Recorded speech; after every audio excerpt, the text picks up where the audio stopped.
Hello friends, and welcome back. I'm very glad you could join me again, because I have some more scary stories for you.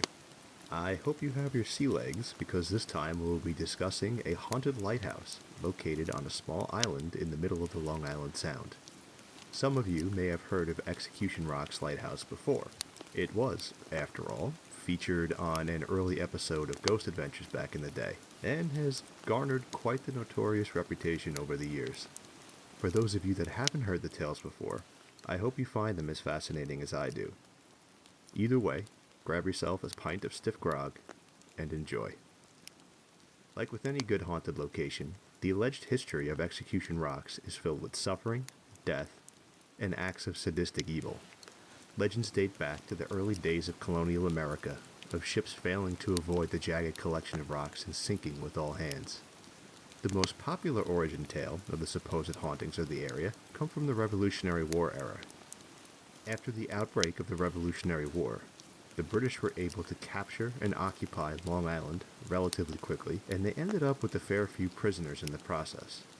The legend goes that instead of executing these prisoners in public, possibly stirring further unrest, the British decided to row out into the middle of the Long Island Sound and chain the poor souls to the jagged rocks at low tide, and leave them there until the tide came in, slowly drowning them.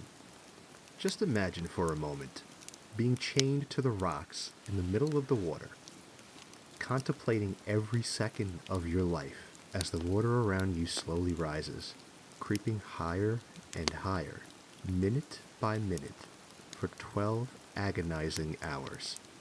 Your final moments would be desperately gasping for breath as your mouth and nose were finally submerged in the cold, murky water. Personally, I'm not surprised the lighthouse in Execution Rocks is haunted. Speaking of the lighthouse, that wasn't built until the late 1840s. The unlucky men assigned to man that lighthouse probably wish they had chosen other careers.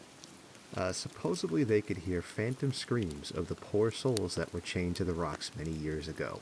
That would make me want to quit too. If we fast forward a little bit to the 1920s, we have the well-known story of one of America's early serial killers. Carl Panzram already had a significant criminal history before he robbed the home of former President William Howard Taft in 1920. Among the loot he stole was jewelry and bonds worth a significant sum, and Taft's personal Colt 1911 pistol. With the funds, he bought a yacht that he sailed to New York City and began a horrific murder spree. The story goes that he would prowl around New York City bars looking for sailors to crew his yacht. He would then lure them on board, get them drunk, do horrible things to them, kill them with Taft's pistol, and then sail out near Execution Rocks, tie a rope with a heavy weight around the victim's body, and dump them in the cold waters. He did this several times before traveling as far away as Africa to continue his horrendous murder spree. Eventually, though, he was caught and executed for his crimes. These grisly killings most certainly have left a dark and evil mark around Execution Rocks. The combination of tragic events throughout the lighthouse's past have supposedly led to a high degree of paranormal activity.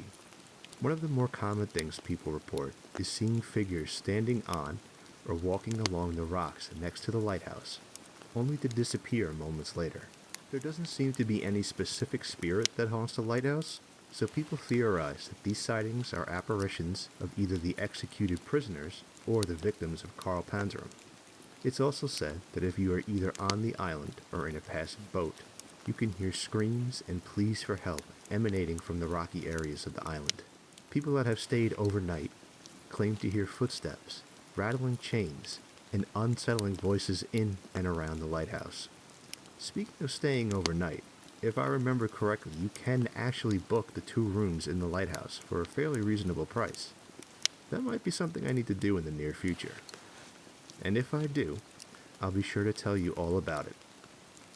Anyways, it's getting late. Thank you for joining me out here, and get home safe.